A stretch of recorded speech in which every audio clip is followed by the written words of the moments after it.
Well, welcome, and thanks for joining us tonight for the digital action to defund Line 3. I am Nancy Bolio. I'm the Northern Organizer for Minnesota 350 and a co-founder of Rise Coalition. And I am here to talk a little bit about treaties. And again, welcome. Hi everyone, my name is Natalie Cook. I'm an organizer with the Sierra Club North Star chapter here in Minnesota, and I'm excited to talk to you about the fight to stop Line 3 tonight. Hello, my name is Sasha Ayuti-Him-Hiz. I'm a senior at McAllister College and a member of the Sunrise Movement here in St. Paul, and I'll be speaking a bit on divestment and youth-led work to stop Line 3, and I will pass it on to Congresswoman Ilhan Omar. Thank you for being here with me tonight to talk about what we can do to end Line 3 pipeline. Special thanks to Nancy, Sasha, and Natalie for joining us to make this happen. I am thrilled to be able to host trainings like this for our community. I always say you get what you organize for, and we are organizing for nothing less than our planet's future. I had the opportunity to visit northern Minnesota, where this project is set up to be put in place, and talk to Indigenous leaders about how this impacts their community. And one thing I heard from everyone I spoke to there is that climate change does not stop at the border of reservation or a state or a country. It impacts all of us. The pipeline will impact more than 1,000 acres of wetland. It would cross 211 water bodies in Minnesota, including the Mississippi River, putting the public health of my constituents at risk. Line 3 not only has serious environmental concerns, but also violates the treaty rights of the Anishinaabe community by endangering primary areas of hunting, fishing, wild rice, and cultural resources in the treaty territory established in 1855. And then there is the impact it would have on the climate crisis. Minnesota is one of the fastest warming states in the country. Warmer winters, hotter summers, and more severe weather are already costing our state dearly. This pipeline would nearly double the value of tar sand, crude oil, the dirtiest fossil fuel on the planet, coming to Minnesota. Minnesota simply cannot meet our carbon reduction target if this pipeline goes through. We owe it to future generations, to Indigenous communities we have signed treaties with, and to every living being on this planet to stop building fossil fuel infrastructure. This is why I led a letter to President Biden urging him to use his executive authority to stop the construction of the Line 3 pipeline. It's our job to keep speaking out until President Biden acts to stop this pipeline. Together, we can make this happen. And now I would like to pass it over to Natalie to kick off this conversation. Thank you. And the first thing I'm going to do is ask some of our tech support to kick off the video that we have. So there's been a lot of great social media and media and content creation around the state of the work on Line 3, and so we think this will be a great one to show you all tonight. We turn to Minnesota, where a massive fight against the Enbridge Line 3 pipelines brewing after the U.S. Army Corps of Engineers approved a permit for the project. A group which calls itself Water Protestors was protesting at one of Enbridge Energy's Line 3 staging locations. The crude oil pipeline is expected to cost $2.6 billion. Protesters have been calling for a stop to the project. They say that the environmental cost is just too great. We need your help. We need to elevate this struggle and to protect the Mississippi. The indigenous communities in Minnesota have been in the forefront of this fight. For them, it is their livelihood, it is their culture, and their mere existence that's going to be threatened by the installation of this line. Line 3 puts all of us in jeopardy. Not a question of if it's going to happen, it's when it's going to happen, because all pipelines break. We're not going to let them contaminate our waters. We're not going to let them destroy our lands any longer because we care too much about our future to let them do that. They live on the land. Wild rice is their life, and their ability to exist ceases if this pipeline is built. And this is public waters, and these are public lands that have been given away by Minnesota's Department of Natural Resources to Enbridge, a Canadian corporation. We want to protect our water. All of this land is the people's land. Enbridge has spent lots of money in engaging in disinformation campaign. They would like the people in these counties, the people in Minnesota and the people of this country to believe that it is a replacement line, but it's an actual relocation line. And we've gone to great, extraordinary lengths to ask people what they think. But we didn't stop there. We identified the issues that concern them, and we've made meaningful changes to this project to address those issues. I don't want Enbridge coming on my land and cutting down trees and potentially spilling oil in my wetland. It will essentially threaten 1,000 acres of wetland. It will pass through 112 water bodies, including the Mississippi. We have 5 spreads within the state of Minnesota to build the 340-plus mile pipeline replacement. There are across the state of Minnesota many, many wetlands and water bodies that the project crosses. If Enbridge come through and something happened, they don't clean it up, we clean it up. Their record is so bad, how can we trust them? Continues to clean up the massive oil spill traveling through the Kalamazoo River. Today, Enbridge Energy, the company that owns the failed 30-inch pipeline, says they are doubling their workforce, and they're planning to start the excavation process today to gain access to that pipe to find out what went wrong. Tar sands is the dirtiest fossil fuels that exist. It causes extreme destruction to our environment. Maybe we can turn Minnesota into a fossil fuel addiction treatment center. Yeah. These pipelines destroy our land, they destroy our water. Any human being should have a problem with what they're doing. For the indigenous communities, they understand that this is a violation of their treaty rights. We're the caretakers. We don't own this, we're caretakers. We're the least heard. It is not radical to say that everyone drinks water. It is not radical to say that a massive tar sands line, the dirtiest fossil fuel in the world, going through the headwaters of the Mississippi River is not a good idea. The indigenous community's ability to exist ceases if this pipeline is built. And so what we've asked the Biden administration to do is to deny the permit. Because they have the authority to do that.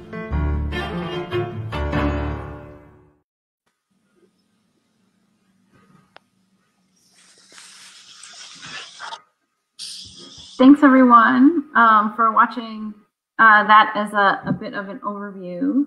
I think next the plan is turn it over to Tara for a couple more minutes of grounding, any additional and sort of what's the state of what's going on right now, and then we'll hear some more details on campaign strategies and tactics that our movement is taking.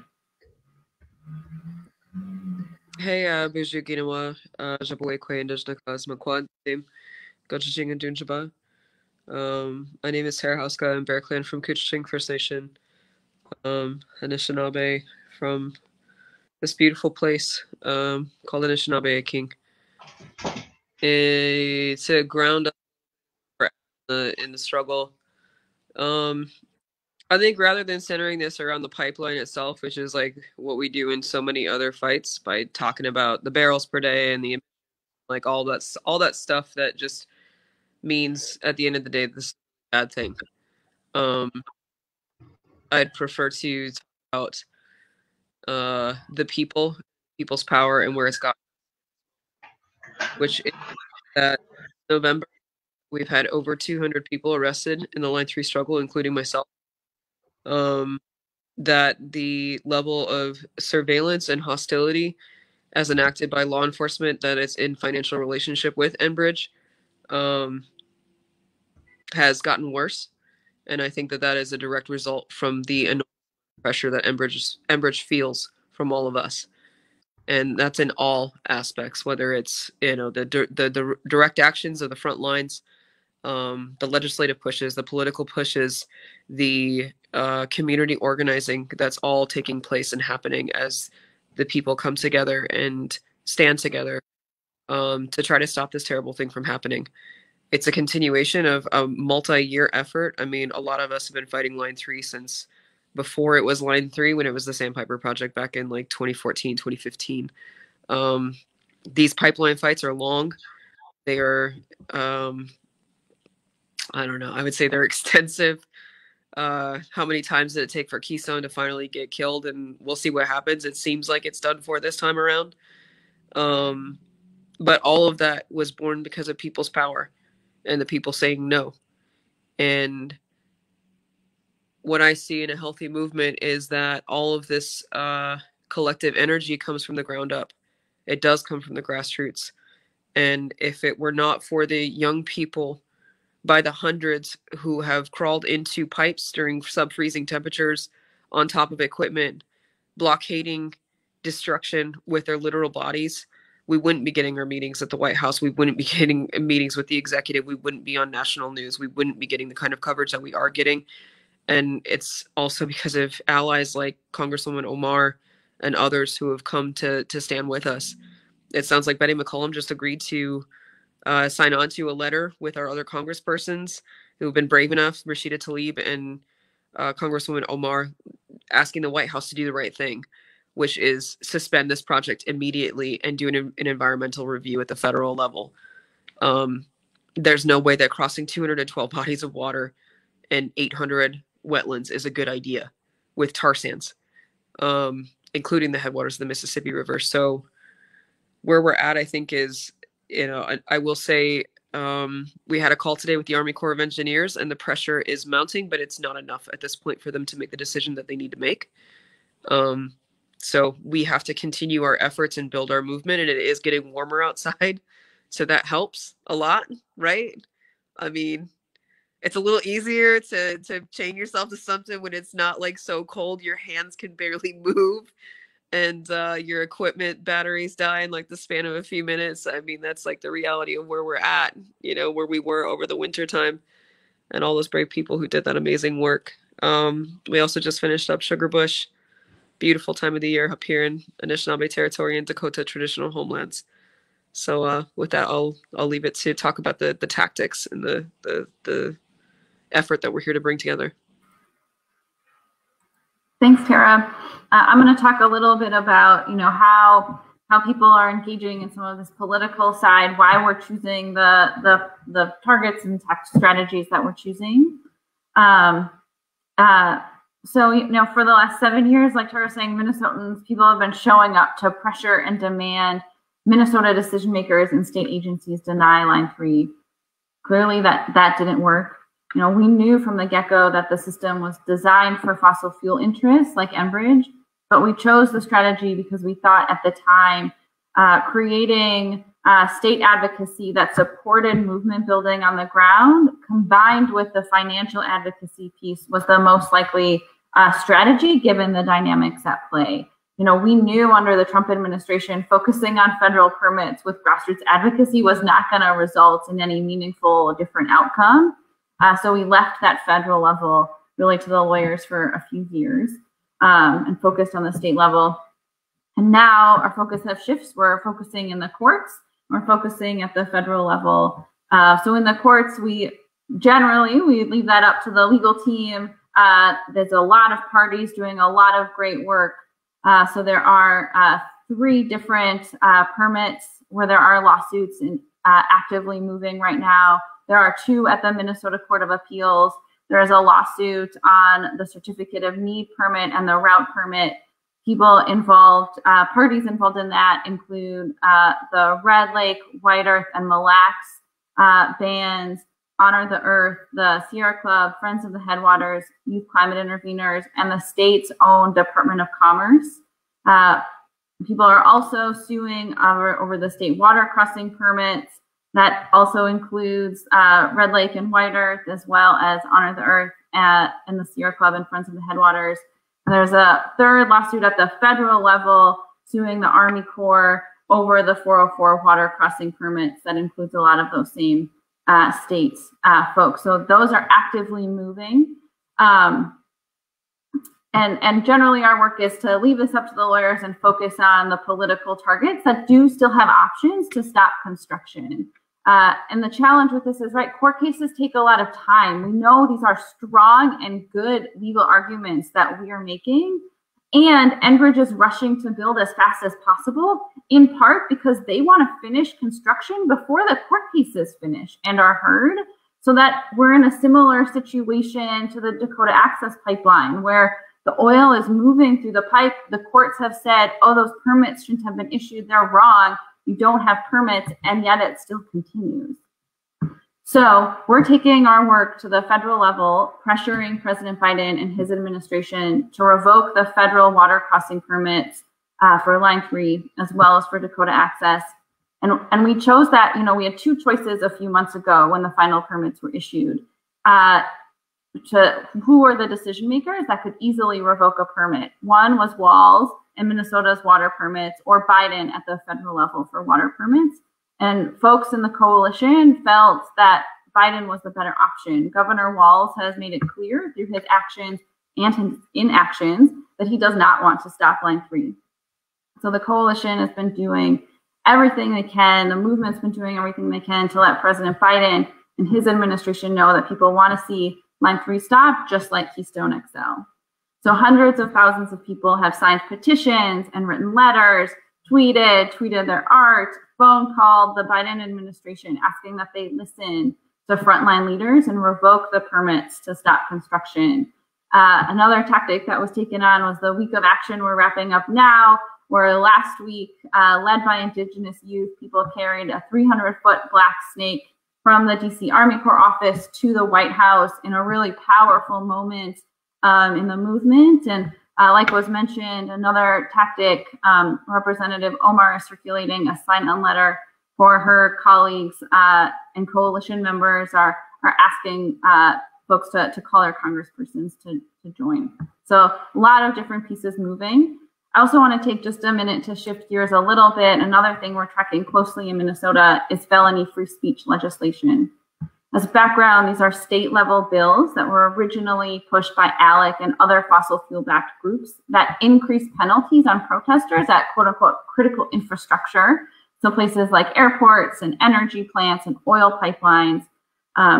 These things, what they do is they would increase penalties on protesters. So taking something that is like right now a misdemeanor, turning it into a felony, things like adding construction sites of pipelines to the list of what's critical infrastructure, and what we call guilty by association, opening up charges to people who don't even trespass but are associated with someone who trespasses. These things are absurd. This is the fourth year it's been introduced in Minnesota. We have stopped it every single year so far. And these bills have passed in other states like Wisconsin, when Wisconsin had a Democratic governor. So it's not a sure thing. And we've been fighting this. Our main tactic has been building a strong our main strategy has been building a strong coalition to make it clear to legislators that all parts of the progressive movement are opposed to this. The thing I think about with these bills is fossil fuel interests wouldn't be pushing these if they weren't afraid of us. These are happening for a reason. They started after Standing Rock, and if they weren't afraid of the power that water protectors were building, they wouldn't be working so hard to do this. So it's another, I think, example. It's about people power. And the thing I'm always thinking about in campaign tactics and strategies with people power is, where are we making sure there are places to create opportunities to invite people in? So we've been working, through following Indigenous and frontline leadership, listening, looking at the campaign opportunities, and what are we choosing to do that allows for more people to join us and invites and brings people into this work. So that's a little bit about the federal level and Biden, some state legislature stuff. And I'm going to turn it over to Sasha. Awesome. Thank you so much, Natalie. Yeah, so kind of as Natalie outlined, there's work happening at all levels, which is really important within the movement. So there's work happening at the federal level, there's work happening within the Twin Cities, there's lots of things happening up north, and there's also work happening in solidarity all around the country. And so to start out with, I'm going to be talking about divestment. And so if we could have the first photo up, that would be wonderful. So divestment, the actual meaning of it is just to take money intentionally out of an industry or a company out of protest because of their actions, what they stand for. And there have been a lot of divestment movement in the past, such as I think the main one people know about is the divestment from apartheid in South Africa. And it can be really effective because of how central money is to the fund, like the operations of these companies. And so the past decade or so, there's been a never-growing movement to divest from the fossil fuel industry, which has taken place in, again, all sorts of different places all around the world. Colleges and universities have been a huge part of it. Faith organizations, retirement funds, even cities and some countries have divested from the fossil fuel industry. And a huge part of what that means is obviously just taking money away from these companies and these industries, which again is often how they are able to operate and why they dominate the market so much. But another part of it is just revoking the social permit to operate for them. Like, we are taking a stand by saying we're not going to be putting our money towards these harmful projects that are violating treaty rights, that are destroying our water, our land, our futures, and are just absolutely horrible. And so that's been a really huge part, kind of both the moral and the financial argument within the fossil fuel divestment movement. And again, talking about why divestment is effective, these projects require funding. Enbridge doesn't have the money to just fund it themselves. They have to get money from banks and other investors. And so by pushing those investors to divest from Enbridge and to divest from the fossil fuel industry as a whole, we're taking away their ability to continue these projects. We're revoking their social permit to operate. And we're showing that we want to build towards a better future instead of continuing our addiction to the fossil fuel industry. And so kind of relating to that, I want to talk a bit about Chase Bank actions. So for context, Chase is the largest funder of fossil fuels in the world. And so there have been many efforts to get them to change their ways, to get them to basically stop funding fossil fuels. Because again, these projects are really dependent, especially on banks, because of how much financial capacity they have. And Chase Bank is also one of the major funders of the Line 3 pipeline. And so here in Minnesota and all across the country, there have been coordinated actions, individual actions taken against Chase Bank, calling them to divest from the fossil fuel industry, to divest from Line 3. There have been a number of coordinated actions here in the Twin Cities, where Chase is looking to open even more branches here. And there have been a lot of groups within the coalition, within the movement, that have held really amazing actions, just calling Chase out for this funding, making it known that they are investing heavily in the destruction of our futures, in the violation of treaty rights, in all of these harmful projects. So for example, there have been actions where there's been die-ins at Chase branches, there have been rallies, there have been blockades, there have been delivering letters of protest, there's been even house actions, all of this to show that Chase really needs to stand up and stop funding these projects. And so that's been another huge part of the divestment movement, targeting banks specifically, and Chase Bank, again, has been one of the main focuses. And so, yeah, moving on to kind of youth work, there have been a lot of youth involved in kind of all of what I've talked about so far between divestment and Chase actions and the movement as a whole. Like Tara mentioned, some of the direct action that's happening and has happened, and yeah, youth have been involved in a lot of different ways. But I want to talk briefly about some of the specific ways that youth have been getting organized and speaking up for our futures, speaking out against Line 3 and all sorts of the projects within the fossil fuel industry. So the photo that was just showed is a rally that we had on March 5th. It was part of a coordinated day of action. It was entirely student organized, student led. 8 schools across Minnesota came together and organized a day of action calling on their institutions to divest from Line 3. And again, it was us standing up to these financial institutions and telling them that they need to stop investing in like these horrible projects that are destroying our futures, violating treaty rights, and are the absolutely opposite of what we want to be investing in.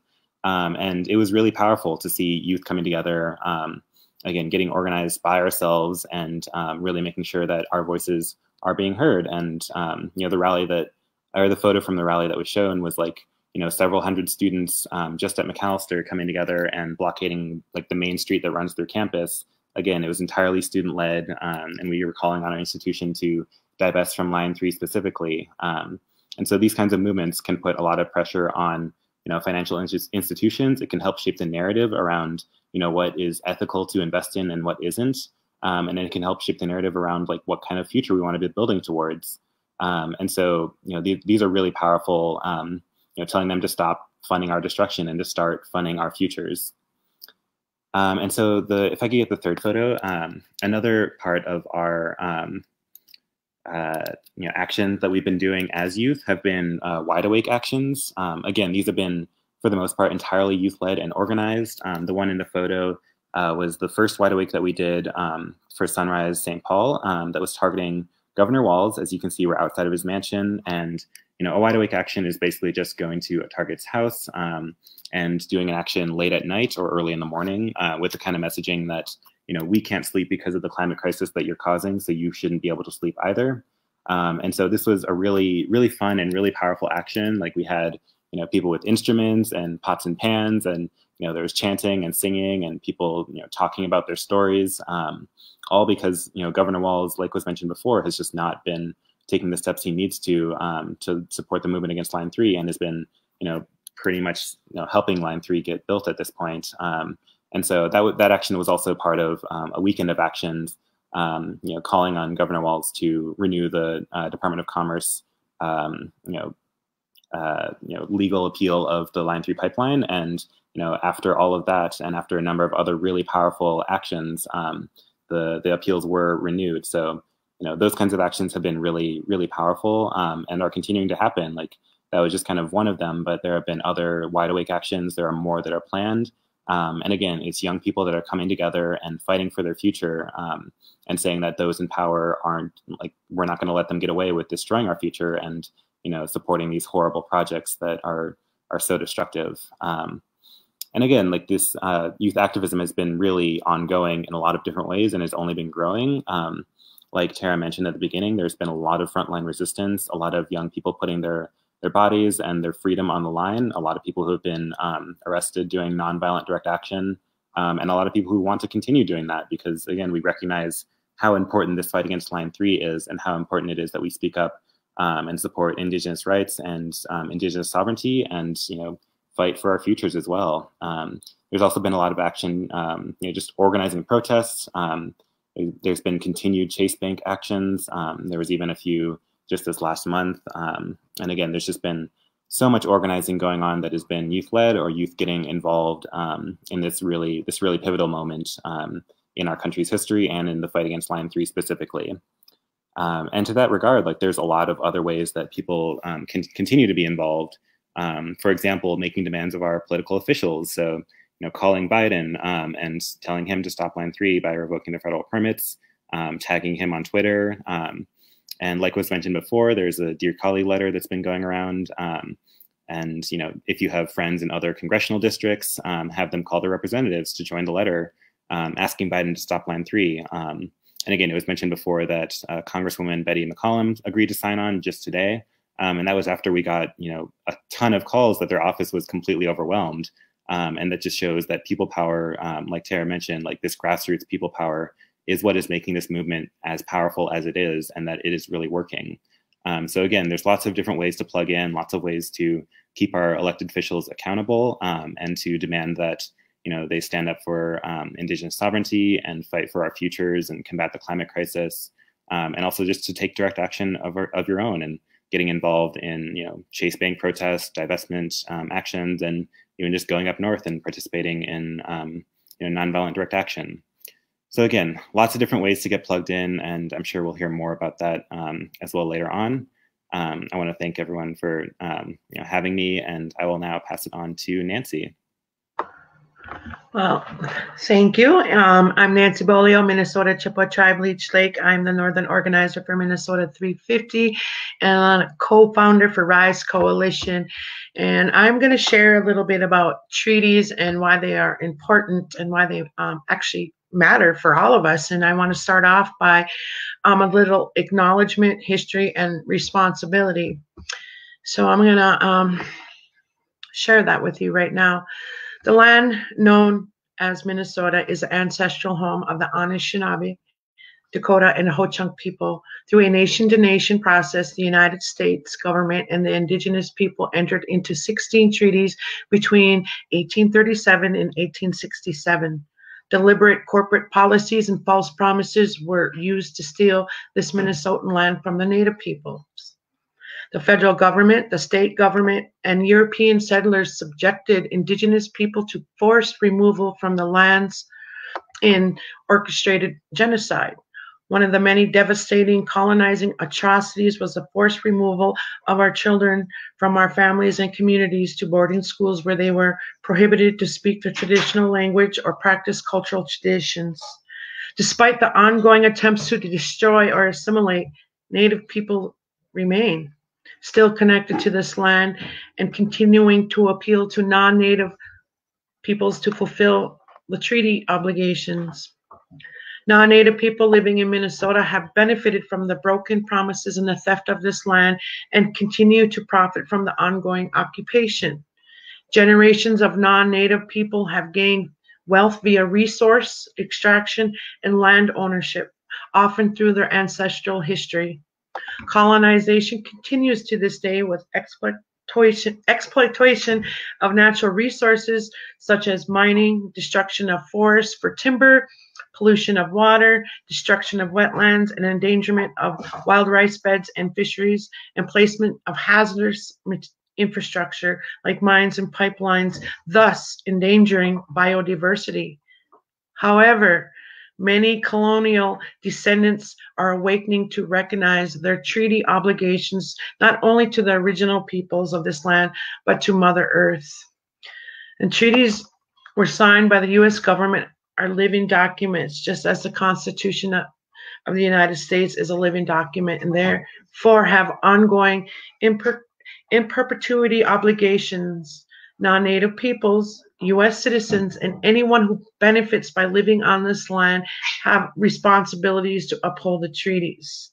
So the United States became a sovereign nation once they signed treaties with us. So prior to the Europeans arriving here, we were a diplomatic sovereign nation, and we want to continue to be that way.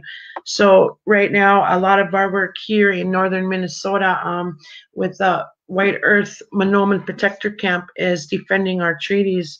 So our action camps are not just a place to stop Line 3. They're a place of community healing and cultural teachings. So actually, this is more than a pipeline. It's about protecting our treaties, our treaty responsibility, upholding those, and teaching our allies what these treaties do to protect both of us. And I want to reflect a little bit earlier, the Enbridge, the little video where they had done everything to reach, to these Native communities and readjusted the project plan. That's totally false, because here in northern Minnesota, 4 out of the 7 tribes actually oppose Line 3, and that would be Leech Lake, where they are no longer going to be running through my tribe, but they're going to be going towards White Earth and the Fond du Lac Nation. It also affects Mille Lacs. It affects everyone downstream. So again, Enbridge does not have the permission of the tribes to come through. And unfortunately, Tim Walz and his government, his administration is Executive Order 19-24, the government-to-government relationship. Well, that doesn't mean nothing right now to us, as he gave Enbridge the green light to start their construction. So I want to explain that treaties were signed by our ancestors to protect our way of life. And treaties also were signed to, we need to be good neighbors, and we need to be good stewards of the Mother Earth. So the treaties, the misconception is that they just belong to us as Native people, and that we were given special privileges under the treaties, such as the hunting, fishing, gathering, and traveling. But the truth is, we gave the settlers land. We gave them the rights to hunt, fish, and gather and travel. So we don't have correct history. History never talks about what happened to our people, but this is why we're holding space and educating our non-Native allies that we are here, we're still here, and treaties do matter. So treaties are a partnership between the natives and the settlers, and so we're all treaty people, and we all have an obligation to uphold the treaties.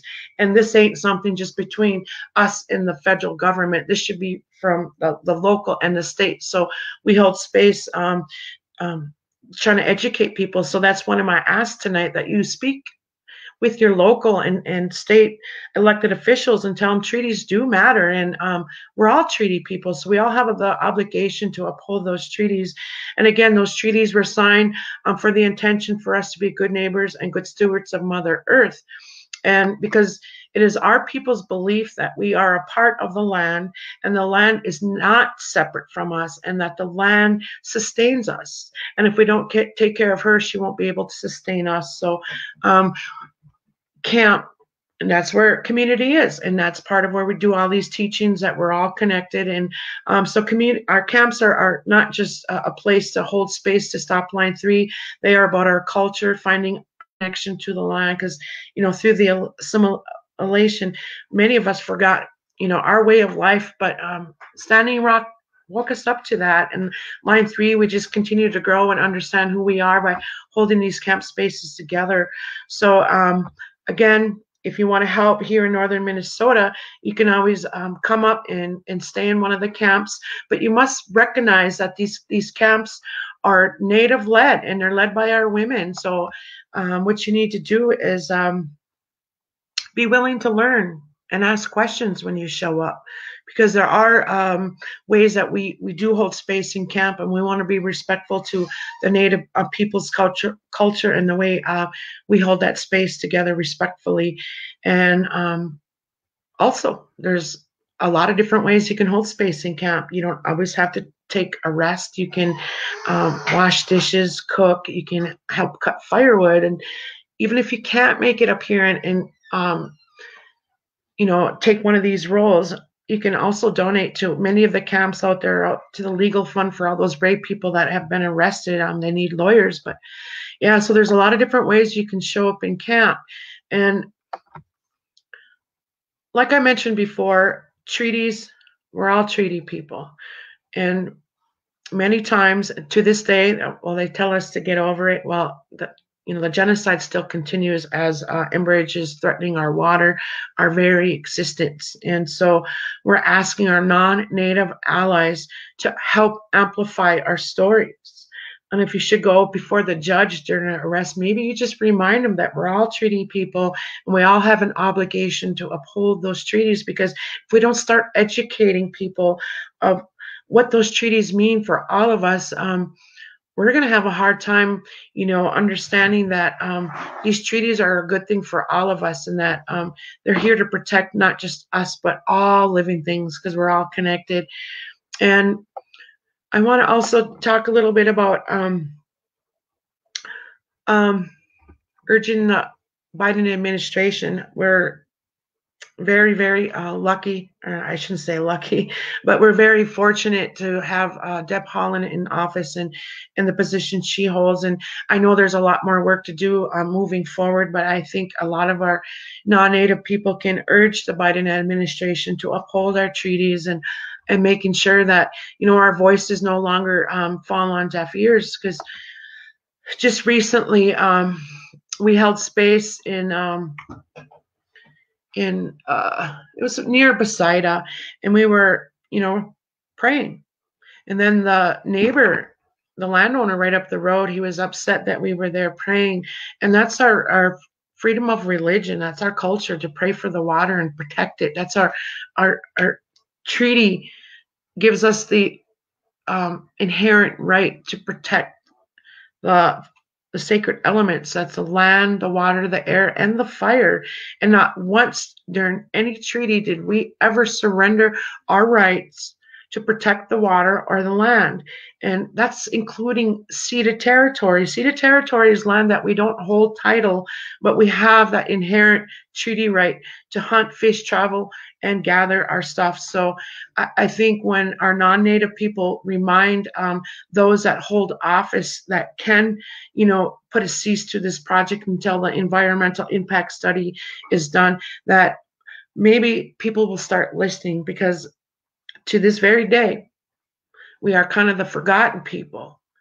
And that really breaks our hearts that we attend the meetings, we wrote the emails, we made the phone calls, we held space peacefully, but yet here we are on the front line, because once again, Enbridge has more rights than we do as Indigenous, the first peoples of this land that we occupy. So again, Enbridge threatens our very existence, and we want to do what we can to stand in solidarity with our non-native allies and hold space in a good way and just continue to build on that movement. So right now we're in the middle of spring thaw, so not a whole lot of action is happening, but we are working on moving forward and what that space looks like. And we're going to need your help to hold space. We're going to need our allies to take a rest, because again, when we get arrested, we're treated a little bit different, and it's harder for us to get bail and get out. So we ask our non-native peoples, our partners under treaties, to protect us and stand with us, be that shield and amplify our stories, and making sure that not just our local elected officials know about treaty obligations, but talk to your friends, your family, your neighbors, and tell them why we have to uphold the treaties, and why it's important to understand the differences of who we are, but yet we all need that clean water, because what good is anything else without clean water? So I think, you know, holding space together collectively is, you know, that people power that Tara talked about earlier. So I want to encourage our non-native allies to hold space with us, because we all have that responsibility to be good to each other and protect the water and the 7th generations. And so again, treaties were signed to preserve, to protect our culture. And I think Enbridge needs to recognize that we're still here and they don't have our permission. And, you know, that's, you know, again, one of the things that's really disturbing to me is that Enbridge lies. And we have radio ads here in northern Minnesota that says they have tribal approval. And so what that does is the listeners out there that don't understand some of the things I told you guys tonight believe that is true, and it's not true. So it's causing division.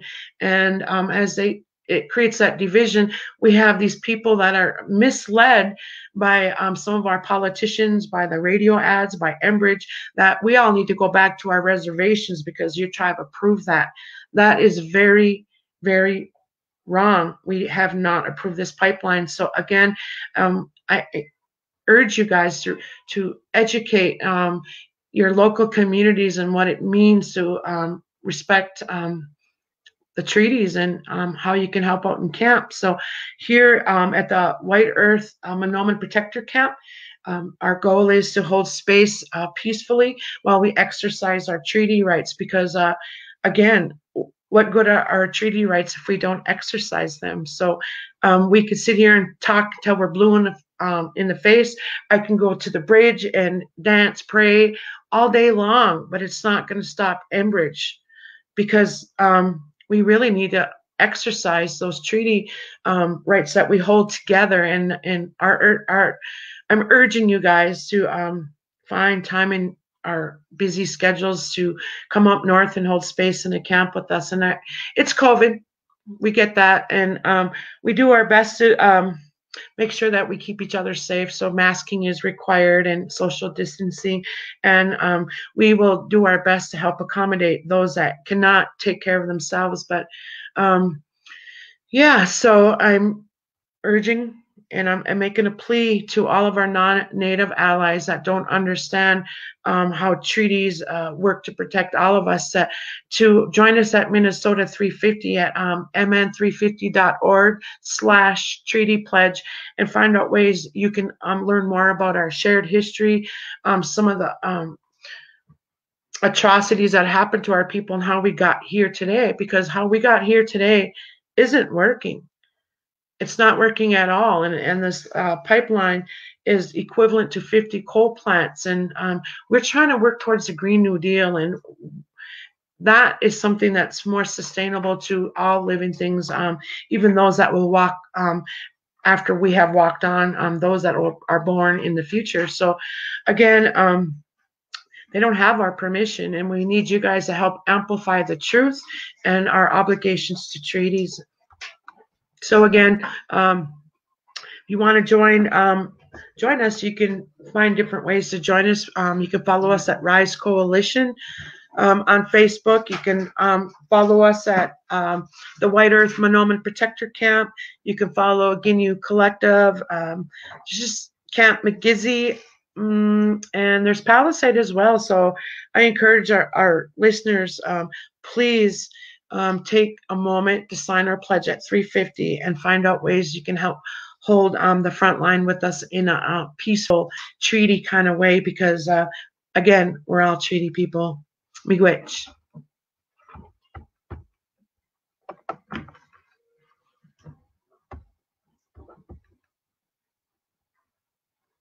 And I think I'll pass that back to Tara. I think, sorry. Oh, this is the tactics piece, right? Okay. Sorry, I'm not. It's the call to action tactics. Call to action. Okay. Sorry, guys. It's been a really long day of calls, and I'm also not feeling very well. I blame Enbridge, who has taxed, I think, all of us to levels of exertion and energy theft, in addition to all of the hurt that they're causing upon our land right now. Let's see, for the calls to action. So Enbridge is on this kind of temporary, I don't know what you would call it. They're reducing their amount of work, or the number of workers, because they have to. It happens every single year in Minnesota. There are certain road restrictions because of Minnesota's enormous amount of wetlands and lakes and sensitive ecosystems, where there's just not construction allowed during certain portions of the year. That said, there's still 1,000 workers in northern Minnesota. They're still working on pump stations. Enbridge is still clocking its hours every single day, and the police are still out surveilling the hell out of us. So, just because they're not actively trenching and digging in the earth right now does not mean that they are, not still preparing and doing everything they can around the edges. There are still man camps in northern Minnesota, despite the many, many arguments that there aren't man camps. Yes, there are. I don't know what you would call an encampment of hundreds of trailers and hundreds of trucks and thousands of workers, anything else but a man camp. That's a man camp. Yeah. I mean, there's a lot of social pressure that Enbridge is trying to develop because of the amount of pressure that's coming from the people.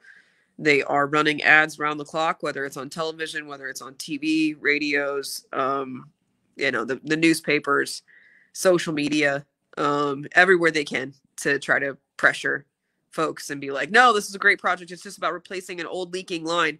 No, it's actually not. It's about building a brand new pipeline and a brand new corridor, expanding the fossil fuel industry, and leaving the old pipeline in the ground to rot. That's what it actually is. It's also an extension of white supremacy and the belief that some people's lives are worth less than others. I've been saying this for the last few weeks now on every single call, and for the months up to this moment, which is, we are also sitting in the place that George Floyd was murdered by Derek Chauvin and is currently on trial for that murder.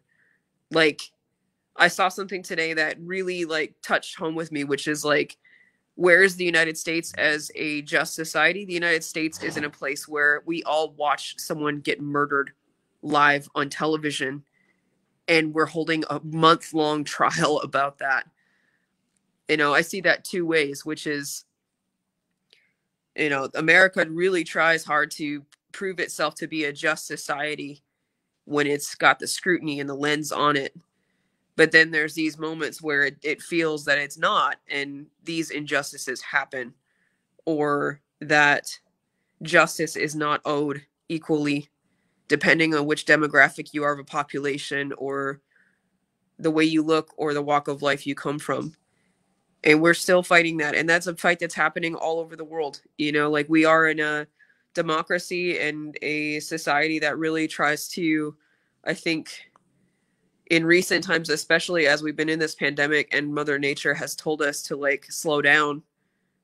She's killed millions of us at this point in just this last little bit of time, on top of all the climate storms that are happening all over the world and rising seas and all of that. Like, it was also a moment where we got to really collectively decide and see what's actually happening, which is that Black and brown bodies have been murdered in the streets, and we're still fighting these industries. They're coming for the last pieces of it. And our way of life has to change. So the call to action, with all that being said, is, I don't think we would have gotten to the point of talking about abolishing police and community policing if it hadn't been for the people marching in the streets. To me, I see a healthy movement as one that has a very strong and supported front line of the people. All those other pieces are very important also, especially if you are not able-bodied, or perhaps you are a person who is afraid, or, has certain risks in the legal systems, or whatever it happens to be. But I strongly believe we are not going to achieve change comfortably or easily. And that doesn't mean it takes, like, I think that groups of committed people can create an enormous amount of change. I think that we were able to witness a conversation about race that's been largely held by social justice champions and communities of concerned people who understand, to a whole nation talking about Black Lives Mattering in a span of just a few days because of all those people marching in the streets. So I strongly encourage for a call to action to get your butts out on the front lines of what's happening. There is a fight happening for Mother Earth all over the globe.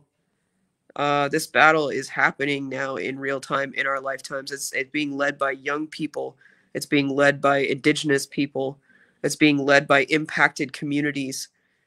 And, I look at an opponent and think about where that opponent is most aggressive in its tactics. And that, to me, is always the front lines. It's always the people. It, is much more comfortable engaging in those more familiar streams of advocacy, and also those streams that they can affect a lot better, right? Like, they can manipulate regulation and lobby and do all the things like they did at the Public Utility Commission, which was spend millions and millions of dollars pushing our Public Utility Commission to side with a foreign national over their own people unanimously, right? Like, that happened unanimously. We didn't have $11 million to lobby the Public Utility Commission. Enbridge does, right? That said, I mean, like, I think there's, the importance of getting those elected people to throw their voices behind this. So that sign-on letter that Natalie mentioned, yeah, do it. Call out your senators and your congresspersons and all those people, and get them to try to do something that's right. The divestment pieces, I spend a lot of my time doing divestment work, engaging in full-on oligarchy and those systems, because it's one that's a very effective tactic. We take these stories of the front lines and the lawsuits and the litigation and the legislative pushes, and we present it all to the banking industry and say, hey, this is what you're looking at. This is your reputational risk. What are you going to do about it? Because your client has been lying to you. Your client didn't tell you about the 3 tribal nations that are suing against the Line 3 project. Your client said that there was adequate consultation and that you guys have a great relationship with the tribes. How do you have a great relationship if you're being sued by 3 different nations? You obviously do not, right? One does not speak for all. And You know, I think that that tactic is very effective. So please visit stopthemoneypipeline.com. We launched a Defund Line 3 campaign back in February. That's a great way to get involved. It's a great way to put your energy towards something. We get those meetings in the inside, whether it's the Congress or whether it's the banking industries, because of a strong, healthy outside game, right? So like Sasha said, like those people that were all out in front of Chase Banks, look, all of a sudden Chase is, well, not maybe not Chase, but Wells Fargo answers our calls sometimes. And they're like as big a bank baddie as like so many of them, right? Like, I mean, they're really up there when it comes to fossil fuel investment. You know, keep your eyes on those people. They are people. Like, these are not faceless corporations. These are people that are making these decisions. Please keep your pressure up on the Army Corps of Engineers. You know, I feel like they are hearing that pressure. I know that they are talking. That's what they've admitted to. We've talked directly with them a number of times now, so that those conversations are happening. But I think we're not at the tipping point yet of people power. And so please keep your eyes peeled for any upcoming mass demonstrations. You know, it is COVID, like Nancy said, but at the same time, like, we've been able to successfully avoid all of that through, you know, negative COVID tests that you have to present before you come to camp, social distancing, wearing a mask, doing all the things to make sure that we're able to demonstrate safely and make our voices heard. It takes a lot of noise to get to these decision makers. So I would end with, I guess, I don't even know if I'd call it a plug, but if you want to reach out to GNU Collective, please do so. We are Indigenous women, Two-Spirit led. It's a bunch of young people. I'm actually one of the oldest people in camp. That's kind of weird for me, but it is what it is. Yeah, I mean, there's still, if you're not a young person, there are definitely ways to show up in solidarity and love and support. Just like if you're not an Indigenous person, water matters to all of us. Life matters to all of us, right? Like, I think that's what the pandemic has shown us too, is what's really important to us, our friends, our family, our loved ones. We've, I think, started to connect more as neighbors and realized, you know, what's really, really in our hearts. You know, where does our food come from? Where does our water come from? Those lines outside those food shelves, I mean, that should sit with all of us about the breakdowns of this current societal way of life and, you know, what we can do about that. I know I started by talking about the sugar bush, and I'll end by talking about some of those other pieces, which is, you know, those connectivities and those tissues between ourselves and our mother. I mean, that's at the heart of a lot of what I think water protecting is about, is giving voice to our mother, but also repairing those connections that we maybe have lost or have become corroded over time, or we don't really fully have developed that tie to our mother, even though she's part of all of our bodies, you know, in our existence. The earth is in every single one of us. So doing all you can as a person to think about that and to treat the earth as a living being and to give voice to her. You know, she will kill us. So, yeah, I'll leave it at that. And miigwech for the space and the time. And I mean, you can do a lot. You know, one person can do a lot. Look at Nancy. Look at like Tasha. Look at Winona. Look at Tanya. Look at all these amazing people who are doing this incredible heavy lift as just one person. Like, you don't have to be extraordinary to do extraordinary things. Like, I think that we are all extraordinary, you know, like we make it seem like, you know, you're a superhero for doing this. No, I mean, come on now. Like, everyone can do this kind of work. You just gotta put your mind to it and get in there, and you can do it. I know you can. So, miigwech. Thanks everyone for joining us tonight. We look forward to seeing you on the front line soon.